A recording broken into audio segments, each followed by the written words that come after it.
We're here in Cassiobury Park to launch the bicycle scheme.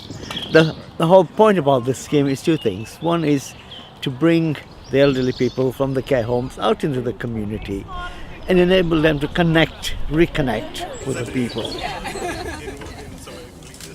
Of course, today we've got these trishaws which we are trialing in Watford.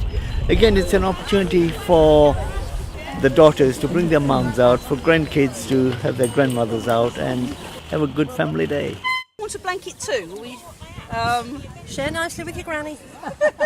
And are your feet warm enough? Yeah, that's fine. Right, okay. The beauty about the trishaws is it's actually cycled by volunteers, and again they'll get a chance to bring people who are stuck in the care homes around this beautiful park of ours, which, as we all know, is one of the top 10 in the country.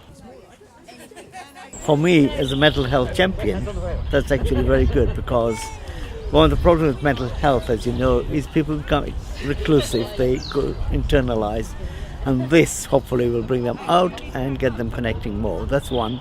But I think it's also about the whole ethos of cycling and the healthy aspects of cycling. So I'm hoping today reminds people that cycling is good for you, and in Watford we encourage it a lot.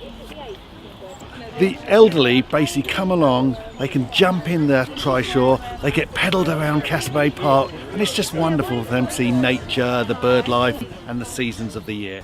Really good. I'm glad I came. Can I go again? Gotta give everyone else a chance, Betty.